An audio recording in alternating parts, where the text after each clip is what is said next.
In order to build a neural network that can carry out multi-class classification, we're going to take the Softmax regression model and put it into essentially the output layer of a neural network. Let's take a look at how to do that.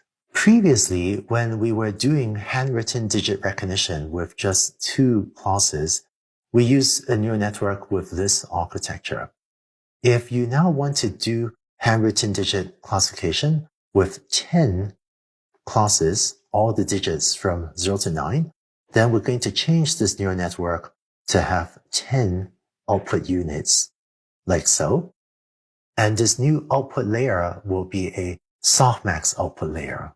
So sometimes we'll say this neural network has a Softmax output, or that this output layer is a Softmax layer. And the way forward propagation works in this neural network is, given an input X, A1 gets computed exactly the same as before, and then A2, the activations for the second hidden layer, also get computed exactly the same as before. And we now have to compute the activations for this output layer. That is A3. This is how it works. If you have 10 output classes, we will compute Z1, Z2 through Z10 using these expressions. So this is actually very similar to what we had previously for the formula you use to compute Z. Z1 is W1 dot product with A2, the activations from the previous layer, plus B1, and so on for Z1 through Z10. Then A1 is equal to e to the Z1 divided by e to the Z1 plus dot dot dot plus up to e to the Z10, and that's our estimate of the chance that y is equal to 1. And similarly for A2, and similarly all the way up to A10.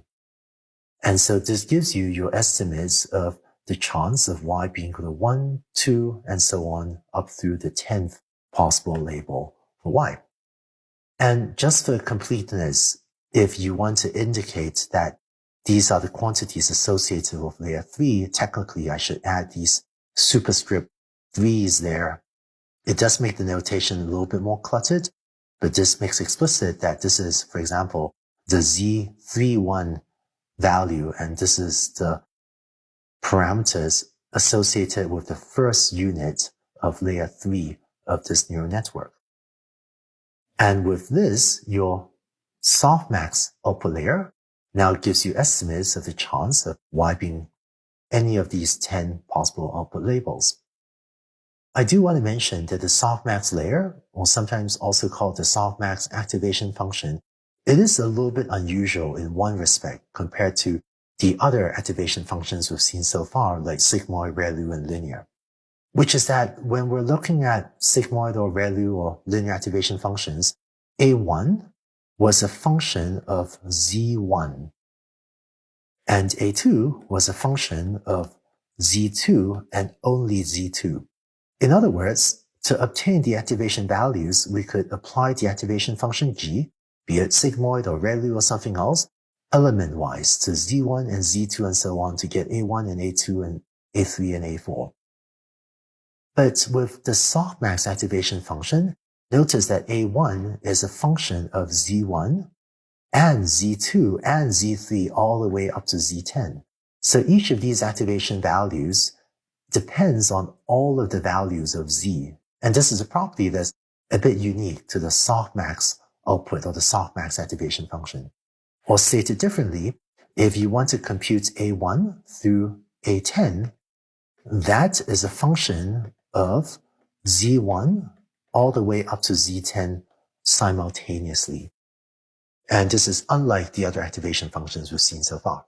Finally, let's look at how you would implement this in TensorFlow. If you want to implement the neural network that I've shown here on this slide, this is the code to do so. Similar as before, there are 3 steps to specifying and training a model.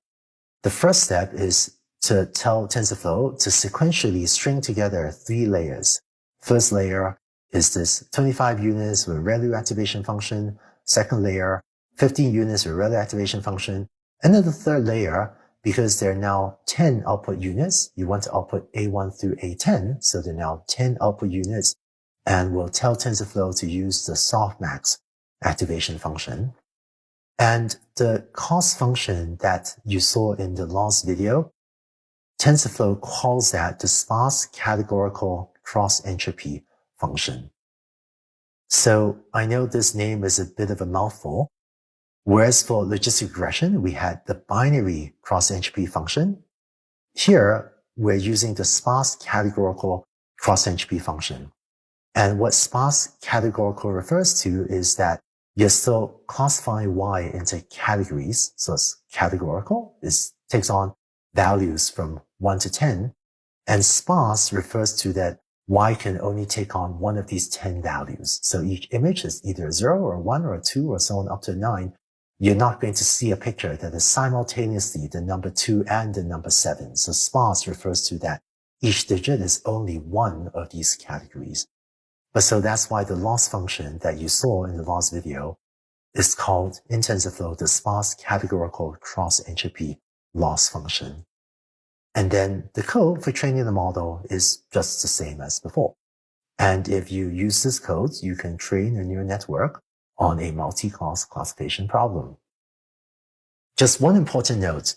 If you use this code exactly as I've written here, it will work, but don't actually use this code because it turns out that in TensorFlow, there's a better version of the code that makes TensorFlow work better. So even though the code shown in this slide works, don't use this code the way I've written it here, because in a later video this week, you see a different version. There's actually the recommended version of implementing this that will work better. But we'll take a look at that in a later video. So now you know how to train a neural network with a softmax output layer with one caveat. There's a different version of the code that will make TensorFlow able to compute these probabilities much more accurately. Let's take a look at that in the next video, which will also show you the actual code that I recommend you use if you're training a softmax neural network. Let's go on to the next video.